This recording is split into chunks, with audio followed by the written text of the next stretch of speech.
started a company. He was working earlier for some person. When he was working for others, then he used to go exactly on time, say at 9 o'clock in the morning. And then he used to work up to 1 o'clock in the noon. And then he used to take 1 hour break. And then again he used to go for work. And again he used to put on his pen at 5 o'clock. And then he used to return. Because it is somebody's work. Of course, he was doing with all commitment, no doubt. And he's doing a good job. But he used to follow strictly the time and schedule and so on and so forth. And if he does so, then he used to feel, you know, how much work I did. I know how much sweat from morning to evening. That's how he used to feel always. And then, after a few years, he started a business of his own. And then he was doing that business. Day in and out, he thinks of his business. And then he does everything for his business. And still he never tired. You know, morning, he starts thinking the moment he wakes up. And he creates things. Even after closing the office and coming back home also, he keeps on and on thinking the project. What he started as his own business. And he thinks of that only. But he never feels stressful. He never feels painful. He loves to think about it. And he loves to take suggestions from others. And then he takes advices and stuff. And he wants to do more and more. And he wants to increase that more and more. But still he loves that. Do you know the reason? He feels that this is mine. I have to do this. So he loves to do that. Feel it yours. When you feel something is yours, you love to do that. Though it is very heavy work, still you won't feel stressful. When you love that work, when you feel it is mine. And not only just, loving that work, you try to get the easier solutions from higher people, and you try to accept the suggestions from others, and you create many more things when you love that. When you think it is mine. Stress comes when you think it is somebody's job and you are forced to do that. When you love it as your own work, and then you don't feel stressful.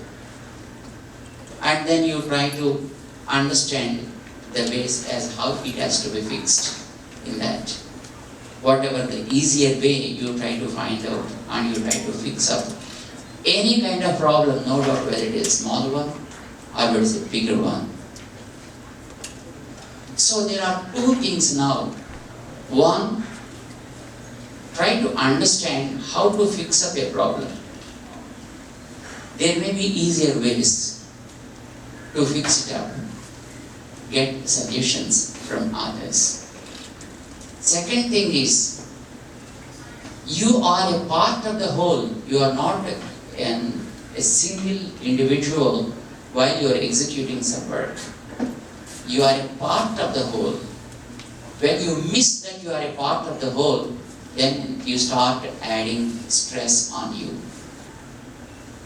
When you become a part of the whole, then the whole will take the responsibility. So don't miss the whole for the sake of the part. And of course, you need not miss the part also, because part also plays a role in making the whole. So it's vice versa. Don't miss the tree for the sake of a leaf, and don't miss the leaf also for the sake of tree, saying that I am protecting the tree, and if you miss the leaf, ultimately the tree won't be there. So you should become a part of the whole, and you have to understand that and then start working. then the responsibility will be equally shared and you need not feel stressful. We write with our hand, right? We take a pen and we write something. When we write something, to whom the credit goes? Writer. The writer? Who is the writer? You. The person. It is the pen. It is the pen which actually wrote on the paper. When you sign the check, who is the one who put the signature? The brain is working. In fact, it is the pen which signed on the check. But when the money is there and the pen never says, give me that money because I signed that. And when you take, in real sense, it's the hand actually which wrote with the hand, with the pen. And the hand also never demands. It's the body, of course, which supports the hand. And the body also never climbs. And of course, you use the hand, you use the pen, and you use your own body, and then the signature was there. But when the money comes, and of course you take the money through the hand, and the result, of course, will be shared to support the body, support the hand, and also make the pen also perfect. Sometimes pens think, because I am the one signature, who putting the signature, so let me have some kind of independence.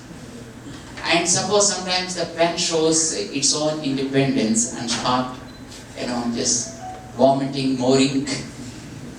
You throw the pen out and you take another pen.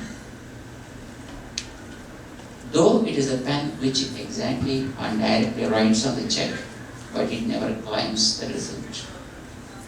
The sole result for its own. Again, it's a collective responsibility of the pen, hand, body, and you. Then it is a check. Then it draws the money, and then it comes back to you. So also, whenever you are in some kind of job, let it be in your office, let it be in your family, let it be in the society, let it be anywhere. You are a part of the whole.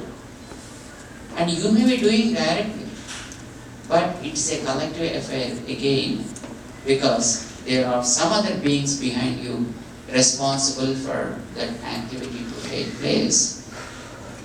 And when you are not sharing the responsibility, then you are adding stress.